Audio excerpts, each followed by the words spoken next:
ਸ੍ਰੀ ਰਾਗ ਮਹੱਲਾ ਪਹਿਲਾ। ਘਰ ਤੀਜਾ। ਅਮਲ ਕਰ ਧਰਤੀ, ਬੀਜ ਸ਼ਬਦੋ ਕਰ ਆ। ਸੱਚ ਕੀ ਆਵ ਨਿਤ ਦੇਹ ਪਾਣੀ, ਹੋਏ ਕਿਰਸਾਨ ਈਮਾਨ ਜਮਾਏ ਲੈ। ਭਿਸਤ ਦੋਜਕ ਮੂੜੇ ਏਵ ਜਾਣੀ, ਮਤ ਜਾਣ ਸਹਿ ਗੱਲੀ ਪਾਇਆ। ਮਾਲ ਕੈ ਮਾਣੈ ਰੂਪ ਕੀ ਸੋਭਾ, ਇਤ ਬਿਧੀ ਜਨਮ ਗਵਾਇਆ। ਰਹਾਉ ਐਵ ਤਨ ਚਿਕੜੋ ਇਹੋ ਮਨ ਮੀਡਕੋ, ਕਮਲ ਕੀ ਸਾਰ ਨਹੀਂ ਮੂਲ ਪਾਈ। ਭੌਰ ਉਸਤਾਦ ਨਿਤ ਭਾਖਿਆ ਬੋਲੇ, ਕਿਉ ਬੁਝੈ ਜਾ ਨਹਿ ਬੁਝਾਈ। ਆਖਣ ਸੁਣਨਾ ਪਾਉਣ ਕੀ ਬਾਣੀ, ਇਹ ਮਨ ਰੱਤਾ ਮਾਇਆ। ਖਾਸਮ ਕੀ ਨਦਰ ਦਿਲ ਹੈ ਪਸੰਦੇ, ਜਿਨੀ ਕਰ ਏਕ ਧਿਆਇਆ। ਤੀਹ ਕਰ ਰੱਖੇ ਪੰਜ ਕਰ ਸਾਥੀ, ਨਾਉ ਸੈਤਾਨ ਮਤ ਕਟ ਜਾਈ। ਨਾਨਕ ਆਖੈ ਰਾਹ ਪੈ ਚੱਲਣਾ, ਮਾਲ ਧਨ ਕਿਤ ਕੂ ਸੰਜਿਆਹੀ। ਸ੍ਰੀ ਰਾਗ ਮਹੱਲਾ ਪਹਿਲਾ। ਘਰ ਚੌਥਾ। ਸੋਈ ਮੌਲਾ ਜਿਨ ਜਗ ਮੌਲਿਆ, ਹਰਿਆ ਕੀਆ ਸੰਸਾਰੋ। ਆਪ ਖਾਕ ਜਿਨ ਬੰਧ ਰਹਾਈ, ਧਨ ਸਿਰਜਣਹਾਰੋ। ਮਰਣਾ ਮੁੱਲਾ ਮਰਣਾ, ਪੀ ਕਰਤਾਰ ਹੋਂ ਡਰਣਾ। ਰਹਾਉ ਤਾ ਤੂੰ ਮੁੱਲਾ ਤਾ ਤੂੰ ਕਾਜੀ, ਜਾਣ ਹੈ ਨਾਮ ਖੁਦਾਈ। ਜੇ ਬਹੁ ਤੇਰਾ ਪੜ੍ਹਿਆ ਹੋਵੈ, ਕੋ ਰਹੇ ਨ ਭਰੀਐ ਪਾਈ। ਸੋਈ ਕਾਜੀ ਜਿਨ ਆਪ ਤਜਿਆ, ਇਕ ਨਾਮ ਕੀਆ ਆਧਾਰੋ। ਹੈ ਭੀ ਹੋਸੀ ਜਾਏ ਨਾ ਜਾਸੀ, ਸੱਚਾ ਸਿਰਜਣਹਾਰੋ। ਪੰਜ ਵਖਤ ਨਿਵਾਜ ਗੁਜ਼ਾਰ ਹੈ, ਪੜ੍ਹੈ ਕਤੇਬ ਕੁਰਾਣਾ। ਨਾਨਕ ਆਖੈ ਗੋਰ ਸਦੇਈ, ਰਹਿਓ ਪੀਣਾ ਖਾਣਾ। ਸ੍ਰੀ ਰਾਗ ਮਹੱਲਾ ਪਹਿਲਾ। ਘਰ ਚੌਥਾ। ਏਕ ਸਵਾਨ ਦੋਇ ਸਵਾਨੀ ਨਾਲ, ਭਲਕੇ ਭੌਂਕੈ ਸਦਾ ਬਯਾਲ। ਕੂੜ ਸੁਰਾ ਮੁੱਠਾ ਮੁਰਦਾਰ, ਧਾਨਕ ਰੂਪ ਰਹਾ ਕਰਤਾਰ। ਮੈਂ ਪਤ ਕੀ ਪੰਧ ਨਾ ਕਰਣੀ ਕੀ ਕਾਰ, ਹਉ ਬਿਗੜੈ ਰੂਪ ਰਹਾ ਬਿਕਰਾਲ। ਤੇਰਾ ਏਕ ਨਾਮ ਤਾਰੇ ਸੰਸਾਰ, ਮੈਂ ਇਹਾ ਆਸ ਇਹੋ ਆਧਾਰ। ਰਹਾਉ ਮੁਖ ਨਿੰਦਾ ਆਖਾਂ ਦਿਨ ਰਾਤ, ਪਰ ਘਰ ਜੋਹੀ ਨੀਚ ਸਨਾਤ। ਕਾਮ ਕ੍ਰੋਧ ਤਨ ਵਸਹਿ ਚੰਡਾਲ, ਧਾਨਕ ਰੂਪ ਰਹਾ ਕਰਤਾਰ। ਆਹੀ ਸੁਰਤ ਮਲੂਕੀ ਵੇਸ, ਹਉ ਠਗਵਾੜਾ ਠੱਗੀ ਦੇਸ। ਖਰਾ ਸਿਆਣਾ ਬਹੁਤਾ ਭਾਰ, ਧਾਨਕ ਰੂਪ ਰਹਾ ਕਰਤਾਰ। ਮੈਂ ਕੀਤਾ ਨਾ ਜਾਤਾ ਹਰਾਮ ਖੋਰ, ਹਉ ਕਿਆ ਮੋਹ ਦੇਸਾ ਦੁਸ਼ਟ ਚੋਰ। ਨਾਨਕ ਨੀਚ ਕਹਿ ਵਿਚਾਰ, ਧਾਨਕ ਰੂਪ ਰਹਾ ਕਰਤਾਰ। ਮੈਂ ਕੀਤਾ ਨਾ ਜਾਤਾ ਹਰਾਮ ਖੋਰ, ਹਉ ਕਿਆ ਮੋਹ ਦਿਸਾ ਦੁਸ਼ਟ ਚੋਰ। ਨਾਨਕ ਨੀਚ ਕਹਿ ਵਿਚਾਰ, ਧਾਨਕ ਰੂਪ ਰਹਾ ਕਰਤਾਰ। ਵਾਹਿਗੁਰੂ ਜੀ ਕਾ ਖਾਲਸਾ, ਵਾਹਿਗੁਰੂ ਜੀ ਕੀ ਫਤਿਹ। ਗੁਰੂ ਪਿਆਰੀ ਸਾਧ ਸੰਗਤ ਜੀ,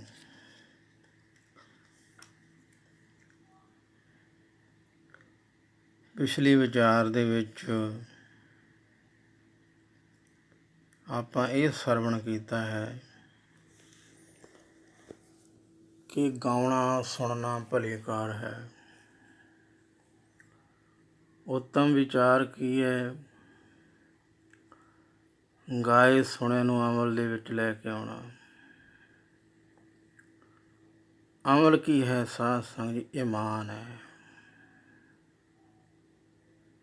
ਈਮਾਨ ਹੈ। ਜਿਵੇਂ ਆਪਾਂ ਪਿਛਲੀ ਵਿਚਾਰ ਦੇ ਵਿੱਚ ਇਹ ਆਪਾਂ ਸਿੱਖਣ ਦਾ ਯਤਨ ਕੀਤਾ ਵੀ ਆਪਾਂ ਲੂਣ ਖਾ ਕੇ ਕਿਸੇ ਦਾ ਹਰਾਮ ਨਹੀਂ ਕਰਨਾ, ਭਲਾ ਜ਼ਰੂਰ ਕਰਾਂਗੇ। ਸੋ ਤਾਂ ਕਰਕੇ ਸਾਧ ਸੰਗਤ ਜੀ, ਅਮਲ ਕਰ ਧਰਤੀ, ਐਸੇ ਈਮਾਨ ਬਣਾ, ਦੁਨੀਆ ਦੇ ਵਿੱਚ ਯਕੀਨ ਬਣਾ। ਦੁਨੀਆ ਆਖੇ ਯਕੀਨ ਹੈ ਜੀ, ਘਰ ਪਰਿਵਾਰ ਦੇ ਵਿੱਚ ਬੈਠੀਏ ਕਿਤੇ ਜਾ ਕੇ ਲੋਕ ਭਰੋਸਾ ਕਰਨ, ਉਹ ਹੁੰਦਾ ਅਮਲ, ਈਮਾਨ। ਇਹ ਆਪ ਨਹੀਂ ਬਣਦਾ ਸਾਧ ਸੰਗਤ ਜੀ, ਲੋਕਾਂ ਦੀ ਨਜ਼ਰ ਦੇ ਵਿੱਚ ਬਣਦਾ ਹੁੰਦਾ ਈਮਾਨ। ਜੇ ਆਪਾਂ ਕਹੀਏ ਅਸੀਂ ਇਮਾਨਦਾਰ ਹਾਂ, ਈਮਾਨ ਵਾਲੇ ਹਾਂ, ਉਹ ਨਹੀਂ ਆਪਾਂ ਸਪਸ਼ਟ ਕਰ ਸਕਦੇ ਇਹ ਗੱਲ ਨੂੰ। ਲੋਕਾਂ ਦੀ ਨਜ਼ਰ ਦੇ ਵਿੱਚ ਆਪਾਂ ਇਮਾਨਦਾਰ ਹੋਵਾਂਗੇ ਤਾਂ ਪ੍ਰਵਾਨਗੀ ਹੈ। ਜੇ ਅਸੀਂ ਆਪ ਘਰੇ ਆਪ ਹੀ ਇਮਾਨਦਾਰ ਬਣ ਕੇ ਵੀ ਅਸੀਂ ਤਾਂ ਬਹੁਤ ਇਮਾਨਦਾਰ ਹਾਂ ਜੀ, ਪਰ ਲੋਕਾਂ ਦੇ ਨਾਲ ਸਾਡਾ ਵਿਵਹਾਰ ਨਹੀਂ ਵਧੀਆ ਹੈਗਾ। ਸੋ ਇਸ ਕਰਕੇ ਸਾਧ ਸੰਗਤ ਜੀ ਵੀ ਬਹੁਤ ਜ਼ਰੂਰੀ ਹੈ ਜਿਹੜਾ ਈਮਾਨ ਹੈ। ਅਮਲ ਕਰ ਧਰਤੀ, ਬੀਜ ਸ਼ਬਦੋ ਕਰ ਸੱਚ ਕੀ ਆਪ ਨਿਤ ਦੇਹ ਪਾਣੀ। ਉਹਦੇ ਵਿੱਚ ਜਿਹੜੇ ਆਪਾਂ ਸ੍ਰੇਸ਼ਟ ਗੱਲਾਂ ਸਰਵਣ ਕਰਦੇ ਹਾਂ, ਉਹਦਾ ਜਿਹੜਾ ਗਿਆਨ ਹੁੰਦਾ, ਗਿਆਨ ਦਾ ਪ੍ਰਭਾਵ ਹੁੰਦਾ। ਸ਼ਬਦ ਸੁਣਦੇ ਹਾਂ ਨਾ ਆਪਾਂ, ਗੱਲਾਂ ਕੀ ਨੇ ਸਾਧ ਸੰਗਤ ਜੀ? ਆਪਾਂ ਗੱਲਾਂ ਕਰਦੇ ਹਾਂ, ਸ਼ਬਦਾਂ ਦੁਆਰਾ ਗੱਲਾਂ ਕਰਦੇ ਹਾਂ। ਅਤੇ ਜਿਹੜੇ ਨਹੀਂ, ਜਿਹਨਾਂ ਨੂੰ ਸੁਣਦਾ ਉਹਨਾਂ ਨੂੰ ਦੇਖ ਲਓ ਇਸ਼ਾਰੇ ਕਰ ਕਰ ਸਮਝਾਉਂਦੇ ਨੇ ਟੈਲੀਵਿਜ਼ਨਾਂ ਦੇ ਵਿੱਚ। ਵੀ ਜਿਹੜਾ ਆਪਾਂ ਜਦੋਂ ਵਿਚਰਨਾ, ਜਿਨ੍ਹਾਂ ਦੇ ਨਾਲ ਆਪਾਂ ਵਿਚਰਨਾ, ਉਹਨਾਂ ਦੀ ਨਜ਼ਰ ਦੇ ਵਿੱਚ ਇਮਾਨਦਾਰ ਹੋਣਾ ਬਹੁਤ ਜ਼ਰੂਰੀ ਹੈ ਸਾਧ ਸੰਗਤ ਜੀ। ਬੀਜ ਸ਼ਬਦ, ਸ਼ਬਦ ਦਾ ਬੀਜ ਹੁੰਦਾ ਗਿਆਨ। ਗਿਆਨ ਨੂੰ ਫਿਰ ਆਪਾਂ ਕਮਾਉਣਾ ਹੁੰਦਾ। ਸੱਚ ਕੀ ਆਪ ਨਿਤ ਦੇਹ ਪਾਣੀ। ਇਹ ਸਾਧ ਸੰਗਤ ਜਿਹੜਾ ਸੱਚ ਹੈ, ਇਹਨੂੰ ਆਪਾਂ ਸਪਸ਼ਟ ਨਹੀਂ ਕਰ ਸਕਦੇ ਵੀ ਸੱਚ ਕੀ ਹੈ। ਕਿਉਂਕਿ ਜਿੰਨੇ ਵੀ ਸੱਚਿਆਰ ਬਣੇ ਨੇ, ਸੱਚ ਬੋਲਣ ਦਾ ਯਤਨ ਕੀਤਾ, ਉਹਨਾਂ ਦੇ ਮਾਰਾਂ ਬੜੀਆਂ ਪਈਆਂ ਨੇ। ਜਿੰਨੀਆਂ ਕਹਿ ਦਿਓ ਵੀ ਉਨੀਆਂ ਮਾਰਾਂ ਪਈਆਂ ਜਿਨ੍ਹਾਂ ਨੇ ਸੱਚ ਨੂੰ ਪ੍ਰਚਾਰਿਆ, ਕੋਸ਼ਿਸ਼ ਕੀਤੀ ਹੈ। ਬੜੇ ਉਹਨਾਂ ਨੇ ਦੁੱਖ ਤਸੀਹੇ ਝੱਲੇ ਆ। ਸੋ ਆਪਾਂ ਇਹ ਸੱਚ ਨਹੀਂ ਕਰ ਸਕਦੇ ਵੀ ਸੱਚ ਹੈ ਕੀ ਹੈ। ਫਿਰ ਸੱਚ ਕਿੱਥੋਂ ਲੱਭੂਗਾ? ਜਿਹੜਾ ਆਪਾਂ ਈਮਾਨ ਹੀ ਇੱਕ ਦੂਜੇ ਪ੍ਰਤੀ ਸਮਰਪਿਤ ਕਰਨਾ, ਇਹੀ ਸੱਚ ਹੈ ਸਾਧ ਸੰਗਤ। ਬਸ ਇੰਨਾ ਕਿ ਸੱਚ ਕਮਾ ਲਈਏ। ਇਮਾਨ ਕਮਾ ਲਈਏ ਤਾਂ ਸੱਚ ਕਮਾਇਆ ਇੱਕ ਬਰਾਬਰ ਹੀ ਹੈ। ਹੋਰ ਸੱਚ ਆਪਾਂ ਨੂੰ ਦਿਖਣਾ ਨਹੀਂ ਹੈ। ਅਤੇ ਜਿਹੜਾ ਬੰਦਾ ਹੈ ਵਿਨਾਸ਼ੀ ਹੈ। ਬੰਦਾ ਕੀ ਹੈ? ਇਹ ਨਾਸ ਹੋਣ ਵਾਲਾ ਬੰਦਾ ਨਾਸ ਹੋ ਜਾਂਦਾ। ਜਿਹੜਾ ਆਕਾਰ ਬਣਿਆ ਇਹਨੇ ਨਾਸ ਹੋਣਾ ਹੀ ਹੋਣਾ। ਸਾਧ ਜਿਹੜਾ ਇਮਾਨ ਹੁੰਦਾ ਸਾਧ ਸੰਗਤ ਜੀ, ਇਹਦਾ ਪ੍ਰਭਾਵ ਬਣਿਆ ਰਹਿੰਦਾ ਹੁੰਦਾ। ਸੋ ਇਸ ਤਰ੍ਹਾਂ ਕਰਕੇ ਹੋਏ ਕਿਰਸਾਨ ਇਮਾਨ ਜਮਾਏ ਲੈ, ਭਿਸਤ ਦੋਜਕ ਮੂੜੇ ਇਹ ਵਜਾਣੇ। ਹੁਣ ਜਿਵੇਂ ਕਿਸਾਨ ਖੇਤੀ ਕਰਦਾ, ਕੋਈ ਆਪਾਂ ਘਰੇ ਗਮਲੇ ਲਾਉਂਦੇ ਹਾਂ, ਫੁੱਲ ਲਾਉਂਦੇ ਹਾਂ, ਬੀਜ ਬੀਜਦੇ ਹਾਂ, ਠੀਕ ਹੈ। ਉਹ ਫਿਰ ਜੰਮਦਾ, ਫਿਰ ਉੱਗਦਾ। ਇਸ ਕਰਕੇ ਜਿਹੜਾ ਇਮਾਨ ਆ ਜਮਾਏ ਲੈ, ਇਸ ਕਰਕੇ ਆਪਣਾ ਇਮਾਨ ਕਾਇਮ ਰੱਖਣ ਦਾ ਯਤਨ ਕਰਿਆ ਕਰੋ। ਆਪਾਂ ਸਾਰੇ ਰਲ ਮਿਲ ਕੇ ਇਮਾਨ ਰੱਖਣ ਦਾ ਯਤਨ ਕਰਾਂਗੇ। ਭਿਸਤ ਦੋਜਕ ਮੂੜੇ ਇਹ ਵਜਾਣੇ। ਭਿਸਤ ਕੀ ਹੈ, ਸੁਰਗ ਕੀ ਹੈ, ਦੋਜਕ ਕੀ ਹੈ, ਇਹ ਤਾਂ ਸਾਧ ਸੰਗਤ ਦੀ ਬਾਅਦ ਦੀਆਂ ਗੱਲਾਂ। ਜਦੋਂ ਆਪਾਂ ਸਰੀਰ ਛੱਡ ਕੇ ਜਾਣਾ ਫਿਰ ਦੇਖਾਂਗੇ ਭਿਸਤ ਕੀ ਹੈ ਅਤੇ ਦੋਜਕ ਕੀ ਹੈ। ਜਿੰਨਾ ਚਿਰ ਆਪਾਂ ਸਰੀਰ ਨਹੀਂ ਛੱਡਣਾ, ਸਰੀਰ ਛੱਡ ਕੇ ਜਾਂਦੇ ਨਹੀਂ ਹੈਗੇ, ਉਹਨਾਂ ਸੇ ਸਾਧ ਸੰਗਤ ਜੀ ਸਾਡਾ ਸੱਚ ਕੀ ਹੈ? ਸਾਡਾ ਇਮਾਨ ਹੀ ਸਾਡਾ ਸੱਚ ਹੈ।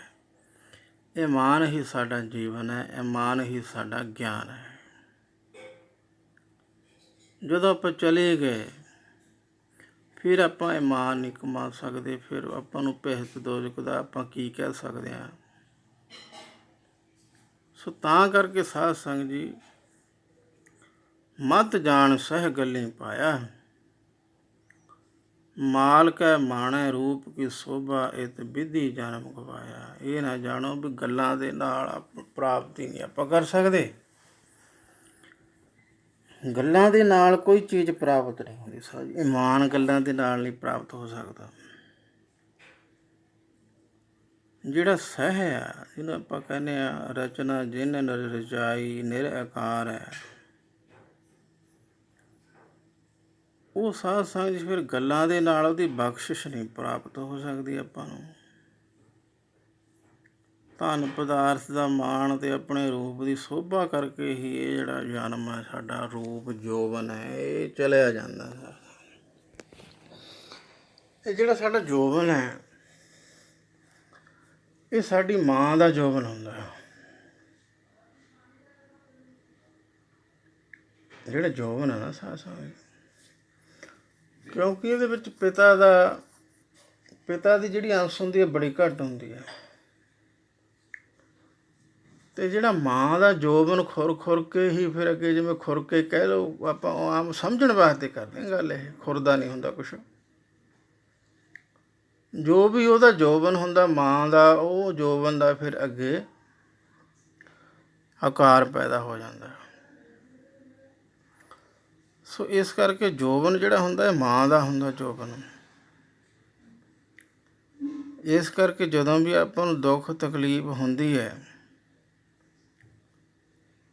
ਆਪਾਂ ਜ਼ਿਆਦਾਤਰ ਇੱਕ ਹਾਏ ਮਾਂ ਇਹੀ ਕਹਿੰਦੇ ਆ ਨਾ।